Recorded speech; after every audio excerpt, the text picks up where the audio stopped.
एक नेपाली मूल की अदाकारा जिन्होंने 90s के दौर में हिंदी फिल्म इंडस्ट्री पर राग निभाकर अपनी खूबसूरती और मासूमियत से दर्शकों के दिलों में एक अलग पहचान बनाई। Don't touch me! मैं आपको अच्छी तरह से जानती भी हूँ और पहचानती भी हूँ। मिस अनीता सिंघानिया जैसी अमीर लड़की को फांसने वाले पेशेवर धोखेबाज हैं आप। लेकिन क्या आप जानते हैं कि अपनी डेब्यू फिल्म से सुपरस्टार बनी इस एक्ट्रेस को पहली ही फिल्म में आपत्तिजनक सीन्स की वजह से कोर्ट के चक्कर लगाने पड़े।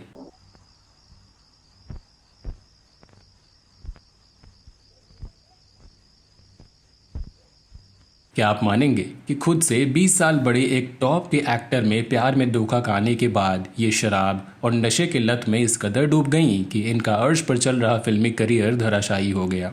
ये तुम्हारी जिंदगी है, सब तुम्हारी, और मुझे अपने आप को संभालना है रोहित, नहीं तो मैं पागल हो जाऊंगी। तो आखिर क्या वजह रही कि एक स्ट्रॉन्ग पॉलिटिकल बैकग्राउंड को बिलोंग करने और इतने सक्सेसफुल होने के बावजूद ये अपने करियर के पीक पर इतनी हेल्पलेस फील करती रहीं, और आनन फानन में इन्हें क्यों अमेरिका भागना पड़ा? बताएंगे और भी बहुत कुछ। आप बने रहिए हमारे साथ। दोस्तों, आज हम बात कर रहे हैं मनीषा कोइराला की, जिन्होंने साबित कर दिया कि भले ही करियर डगमगा चुका हो, जानलेवा बीमारियों ने घेर रखा हो, शादी टूट चुकी हो और सपने बिखर चुके हों, लेकिन अपनी विल पावर से सब कुछ फिर से ठीक किया जा सकता है। तो इससे पहले कि हम इनके पर्सनल लाइफ के स्ट्रगल्स और प्रोफेशनल लाइफ के उतार चढ़ाव को समझें, सबसे पहले जानते हैं कि इन्होंने अपने करियर की शुरुआत कहां से की और कैसे एक आउटसाइडर लड़की का फिल्मों में आना हुआ। कर हर मैदान फतेह, कर हर मैदान फतेह। मनीषा कोइराला का जन्म 16 अगस्त 1970 को नेपाल के काठमांडू में नेपाल की एक फेमस पॉलिटिकल फैमिली में प्रकाश कोइराला और सुषमा कोइराला के घर हुआ। इनके पिता नेपाल में एक कैबिनेट मंत्री रहे, तो इनके दादा विश्वेश्वर प्रसाद नेपाल के पूर्व प्रधानमंत्री रहे।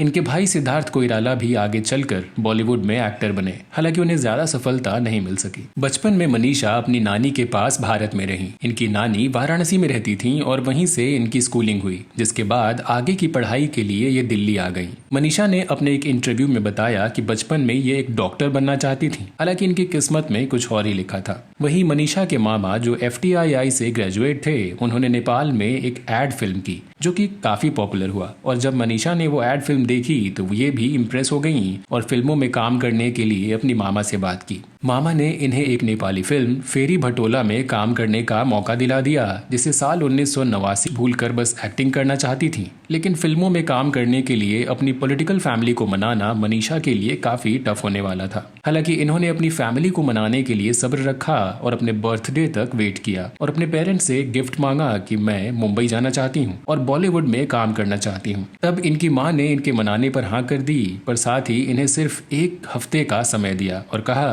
कि बॉलीवुड इंडस्ट्री में मेरे कुछ जानने वाले हैं, तुम जाकर उनसे मिलना, और अगर इस 1 हफ्ते में तुम्हें काम मिल गया तो ठीक है, वरना तुम्हें वापस आना होगा। मुंबई आकर मनीषा अपनी माँ की एक जर्नलिस्ट फ्रेंड से मिली, जिन्होंने इन्हें बॉलीवुड इंडस्ट्री के कई डायरेक्टर और प्रोड्यूसर से मिलवाया। इनमें सबसे पहले रहे शेखर कपूर, जो उस वक्त अपनी फिल्म दुश्मनी बना रहे थे। शेखर कपूर ने मनीषा कोइराला को इस फिल्म में एक रोल ऑफर किया। इसके बाद मनीषा बोनी कपूर से मिली, जो उस दौरान अपनी फिल्म प्रेम की कास्टिंग कर रहे थे। उन्होंने मनीषा को बताया कि इस फिल्म में वो तब्बू को लेना चाहते हैं, लेकिन अगर किसी वजह से तब्बू ने फिल्म के लिए मना कर दिया तो वो मनीषा को ले लेंगे। इसके बाद मनीषा ऋषि कपूर से भी मिली, जो उन दिनों फिल्म हिना की कास्टिंग में लगे थे। हालांकि यहाँ मनीषा की बात नहीं बन सकी, जिसके बाद ये सुभाष घई के पास जा पहुंची। सुभाष घई उस समय सौदागर फिल्म पर काम कर रहे थे और उन्हें इस फिल्म के लिए एक नए चेहरे की तलाश थी, और उन्होंने ये रोल मनीषा को दे दिया।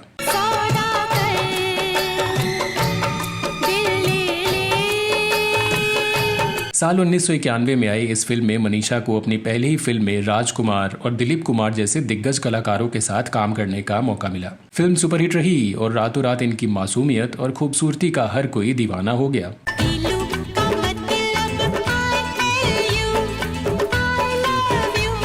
फिर तो इन्हें कई बड़ी फिल्मों के ऑफर आने लगे और इनकी गाड़ी चल पड़ी। अगले साल 1992 में इनकी 2 फिल्में यालगार और इंसानियत के देवता रिलीज हुई, और दोनों ही फिल्मों ने बॉक्स ऑफिस पर अच्छा कलेक्शन किया। इन फिल्मों के हिट होने के बाद ये बॉलीवुड की टॉप एक्ट्रेसेस की लिस्ट में शुमार हो गईं और इनके लुक्स को माधुरी दीक्षित के साथ कंपेयर किया जाने लगा।